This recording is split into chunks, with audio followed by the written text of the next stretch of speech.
ರಾಜಶ್ರೀ, ರಾಜಶ್ರೀ, ಈ ರಾಜಶ್ರೀ ಎಲ್ಲಿ ಓದ್ಲೋ ಒಂದು ಅರ್ಥ ಆಗಲಿಲ್ಲ. ಈ ರಾಜಶ್ರೀ ಮತ್ತು ಆ ಉದ್ದೇಶನ ಬಗ್ಗೆ ಕಂಡ ಜನಗಳು ಕೆಟ್ಟದಾಗಿ ಮಾತನಾಡಿಕೊಳ್ಳುತ್ತಿದ್ದಾರೆ.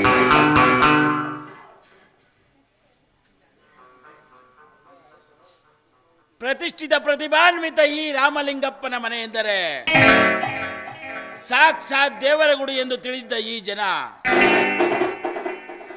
ಇಂದು ನನ್ನ ಸೊಸೆಯ ಉಚ್ಚಟತನದಿಂದ ವೇಶ್ಯ ಮನೆ ಎಂದು ಕರೆಯುತ್ತಿದ್ದಾರೆ.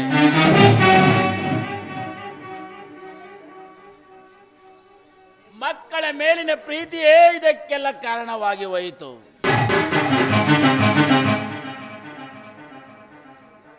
ಜಗದೀಶ್ ಮನೆ ಬಿಟ್ಟು ಹೋಗಿ ಸುಮಾರು ವರ್ಷಗಳೇ ಕಳೆದು ಹೋಯಿತು.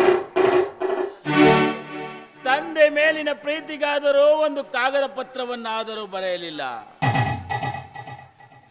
ಎಲ್ಲಿದ್ದಾನೋ ಹೇಗಿದ್ದಾನೋ ಒಂದು ತಿಳಿಯುವುದಿಲ್ಲ. ಅಯ್ಯೋ ದೇವರೇ, ನನ್ನ ಸಂಸಾರವನ್ನ ಎಂತ ನರಕ ಯಾತನೆಗೆ ತಳ್ಳಿಬಿಟ್ಟೆಯಪ್ಪ.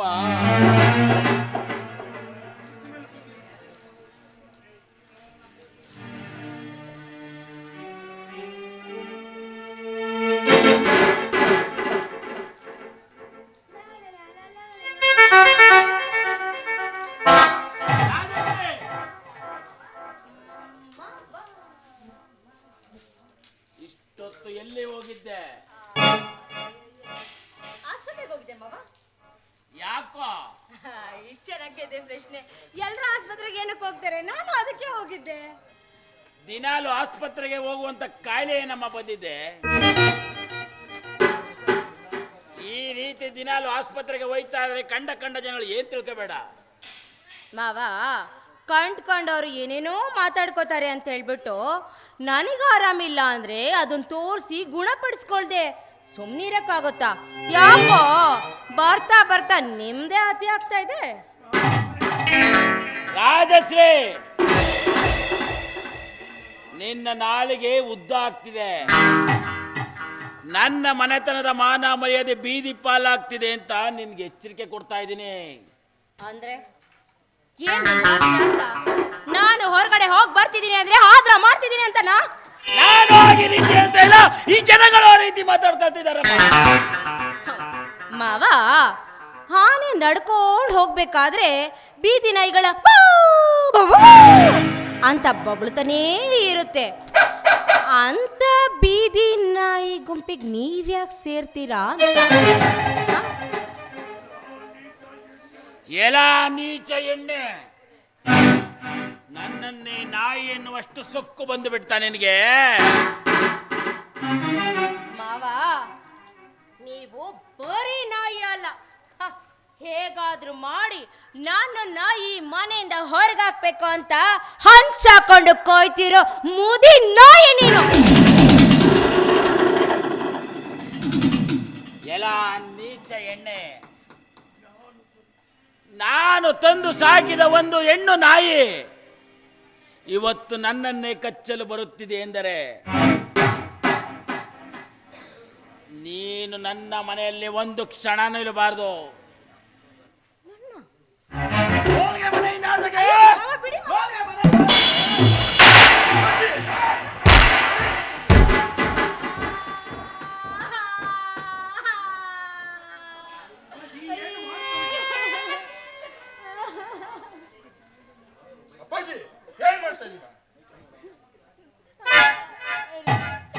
ನೀವು ಸರಿಯಾದ ಸಮಯಕ್ಕೆ ಬಂದಿಲ್ಲ ಅಂದಿದ್ರೆ ನಿಮ್ಮಪ್ಪ ನಾನು ಹೊಡೆದು ಸಾಯಿಸೇ ಬಿಡ್ತಾ ಇದ್ರು. ನನ್ನ ಹೆಂಡತಿ ಹೊಡೆಯೋಷ್ಟು ಅಧಿಕಾರ ನಿನ್ಗೇನಪ್ಪ ಇದೆ? ಅಂತ ತಪ್ಪು ಅವಳೇನ್ ಮಾಡಿದಾಳೆ? ಏ ರುದ್ರೇಶ, ನಾನು ನಿನಗೆ ಜನ್ಮ ಕೊಟ್ಟ ತಂದೆ ಕಣೋ. ನಾನು ನಿನಗೆ ನ್ಯಾಯ ಮಾಡ್ತೇನೇನೋ? ಇವಳು ನೆನ್ನೆ ಮೊನ್ನೆ ಬಂದ ಕುನ್ನಿ ಕಣೋ. ಇವಳ ಮಾತನ್ನ ಕೇಳಿ ಜನ್ಮ ಕೊಟ್ಟ ತಂದೆಯನ್ನೇ ಕಡೆಗಣಿಸ್ತೇನೋ? ಜನ್ಮ ಕೊಟ್ಟ ತಂದೆ ಅಂತ ಮರ್ಯಾದೆ ಕೊಟ್ರೆ ನಿಮ್ಮ ವರ್ತನೆ ಮಿತಿ ಮೀರ್ತೈತೆ. ತಂದೆ ಅಂತ ಮರ್ಯಾದೆ ಕೊಡ್ತಾ ಇದ್ದೀನಿ. ಇಲ್ಲ ಅಂದಿದ್ರೆ ನಾನ್ ಮಾತಾಡ್ತಿರ್ಲಿಲ್ಲ, ನನ್ ಕೈ ಮಾತಾಡ್ತಿತ್ತು. ಬೇಸ್ ಬೇಸ್ ಮಗನೇ ಬೇಸ್. ಎತ್ತ ತಂದೆಗೆ ಒಡೆಯುವಷ್ಟು ದೊಡ್ಡವನಾಗಿಬಿಟ್ಟಿದ್ದೀಯಾ? ತಪ್ಪು ನಿನ್ನದಲ್ವೋ ನನ್ನದು. ನಿಮ್ಮ ತಾಯಿ ಸೊತ್ತಾಗ ನೀವಿನ್ನು ಚಿಕ್ಕ ಮಕ್ಕಳು. ನಾನು ಮತ್ತೊಂದು ಮದುವೆಯಾದರೆ ನನ್ನ ಮಕ್ಕಳು ಎಲ್ಲಿ ಅನಾಥರಾಗುತ್ತಾರೆ ಎಂದು ನಾನು ತಿಂದ ತುತ್ತನ್ನು ನಿಮಗೆ ತಂದು ಸಾಕಿದನಲ್ಲ, ಅದಕ್ಕೆ ಕೊಟ್ಟ ಉಡುಗೊರೆ ಎತ್ತಪ್ಪನನ್ನು ಒಡೆಯುತ್ತೇನೆಂದು.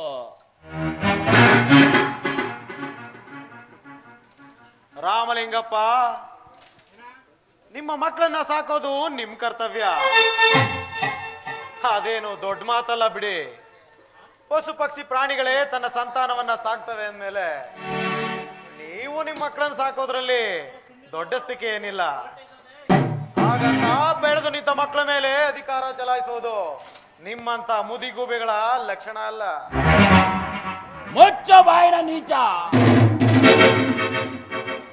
ನಮ್ಮ ಮನೆಗೆ ಪಿಶಾಚಿಯಾಗಿ ಬಂದು ನನ್ನ ಸಂಸಾರವನ್ನೇ ಬೀದಿ ಪಾಲು ಮಾಡಿ ತಂದೆ ಮಗನ ಮಧ್ಯೆ ಮಾತನಾಡಿದರೆ ಮನೆಯಿಂದ ಆಚೆ ತಳ್ಳಬೇಕಾಗುತ್ತದೆ. ಎಚ್ಚರ.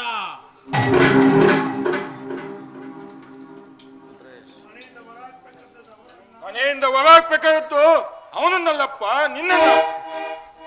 ತಂದೆ ಅಂತ ಮರ್ಯಾದೆ ಕೊಟ್ರೆ ವರ್ತನೆ ಮಿತಿ ಮೀರ್ತೈತೆ.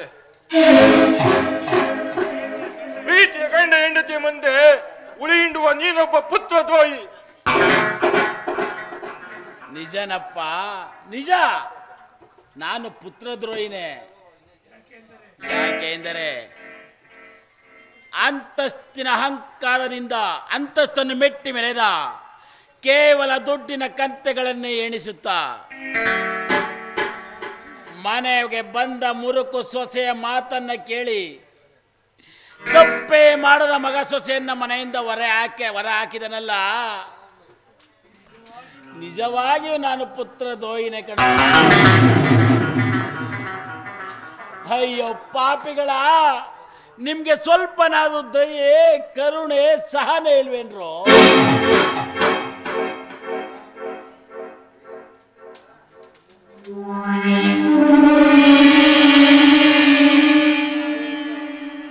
ಮಾವ, ಅತಿಯಾಗಿ ಮಾತಾಡ್ತಿದ್ದೀರಾ ರೀ. ನೋಡಿ, ಬಿಟ್ರೆ ಹೀಗೆ ಮಾತಾಡ್ತಾನೆ ಇರ್ತಾರೆ. ನಿಮಗೆ ನಿಮ್ಮ ಅಪ್ಪ ಬೇಕು ಇಲ್ಲ ನಾನು ಬೇಕು ಅಂತ ತೀರ್ಮಾನ ಮಾಡ್ಕೊಳ್ಳಿ. ತಾಯೇ, ಇವೆರಡರಲ್ಲಿ ನಿನ್ನ ಗಂಡ ಆಯ್ಕೆ ಮಾಡೋದು ನಿನ್ನನ್ನೇ ಹೊರತು ನನ್ನನ್ನಲ್ಲ ಅಂತ ನನಗೆ ಚೆನ್ನಾಗಿ ಗೊತ್ತಮ್ಮ. ಯಾಕೆಂದ್ರೆ ಗಂಡನಿಲ್ಲದ ಸಮಯದಲ್ಲಿ ಮಿಂಡನೊಂದಿಗೆ ಸರಸವಾಡುವ, ಪ್ರೀತಿಯ ಜಾಲದಲ್ಲಿ ಸಿಕ್ಕಿ ಒದ್ದಾಡುತ್ತಿರುವ ಉಳುವೆ, ಇವತ್ತು ನಾನು ಹೇಳುವ ಮಾತು ನಿನಗೆ ಅರ್ಥವಾಗುತ್ತಿಲ್ಲ. ಯಾಕೆಂದ್ರೆ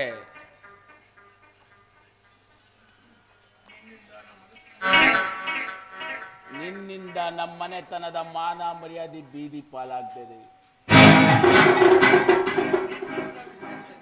ನಿನ್ನಂತ ವಿಷ ಜಂತು ಮನೆಯಲ್ಲಿ ಇರಬಾರದು. ತೊಲಗ ಮನೆಯಿಂದ ಆಚೆ.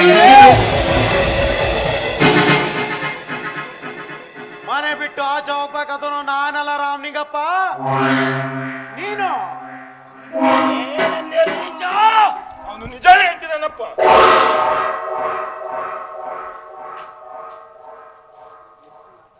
ಹೆಚ್ಚು ಮಾತನಾಡಿ ಮನೆ ಬಿಟ್ಟು ಹೋದವೆ ನಿನಗೂ ಕ್ಷೇಮ, ನನಗೂ ಕ್ಷೇಮ.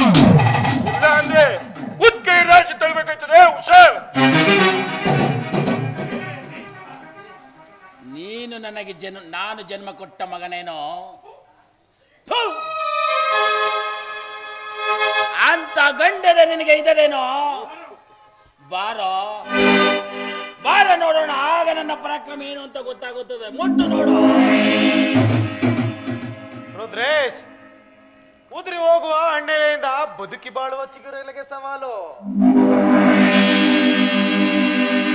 ನಿಮ್ಮ ತಂದೆ ನಿನ್ನ ರಾಜಶ್ರೀಗೆ ನನಗೂ ಹಾಕುತ್ತಿರುವ ಸವಾಲು.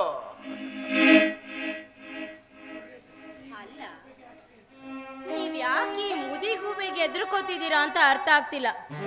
ನಾವು 3 ಜನ ಇದ್ದೀವಿ, ಸೇರಿ ಇವನನ್ನ ಮನೆಯಿಂದ ಹೊರಗೆ ಹಾಕಿದ್ರಾಯ್ತು ರೀ.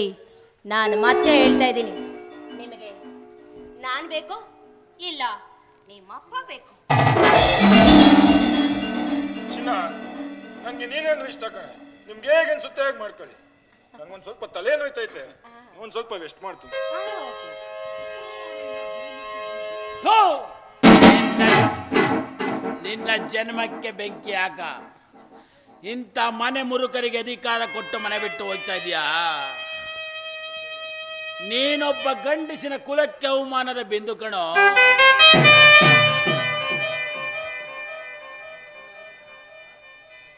ಮಾವ, ನೀವೆಷ್ಟೇ ಮಾತಾಡಿದ್ರು ಅಷ್ಟೇ. ಪಾಪ ನನಗೂ ಉದ್ದೇಶಕ್ಕೂ ಏನೋ ಸಂಬಂಧ ಇದೆ ಅನ್ಕೊಂಡಿದ್ರಲ್ಲ, ಈಗ ಒಂದ್ಸರಿ ಕಣ್ಣಾರೆ ನೋಡ್ಬಿಡಿ. ಉದ್ದೇಶ್, ಇನ್ನು ಒಂದು ಕ್ಷಣ ಕೂಡ ಈ ಮುದಿಯೋ ಈ ಮನೇಲಿ ಇರಬಾರ್ದು. ಇವನು ನಾಕಿ ಮನೆಯಿಂದ ಆಚೆ ತಳ್ಳಿ.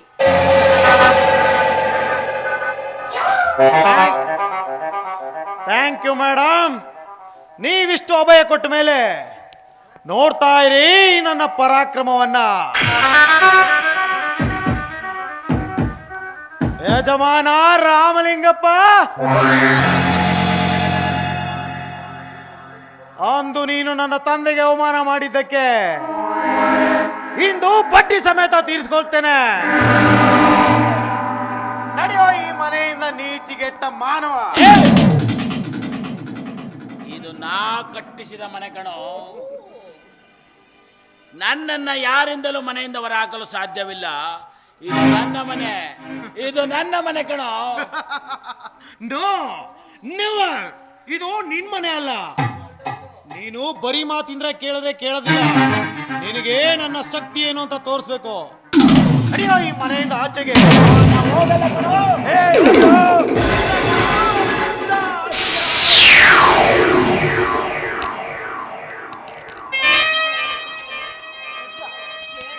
ರುದ್ರೇಶ, ಎಲ್ಲಿದ್ದೀಯೋ? ಬಾರೋ, ಬಾ. ರತ್ನ, ಇದಕ್ಕೆ ನಾ ಗಂಡು ಮಕ್ಕಳು ಅಂತ ನಿಲ್ಲಿಸ್ತೇ ಬೇಡ್ಕತ್ತಿದ್ದು. ಇಂತಹ ಗಂಡು ಮಕ್ಕಳಿರೋದಕ್ಕಿಂತ ಬಂಜಾಗಿರುವುದೇ ಲೇಸು. ಎಷ್ಟೋ ಮಾತಾಡ್ತಾ ಇದೀಯಾ?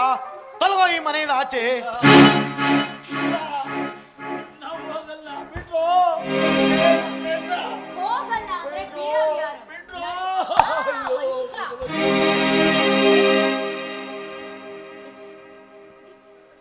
ಮುತ್ತಂತ ಮನೆ ಹೊಡೆದು ಚೂರಾಯಿತು, ತುಂಬಿದ ಹಾಲೊಳಗೆ ಉಳಿಸೋಕಿತು.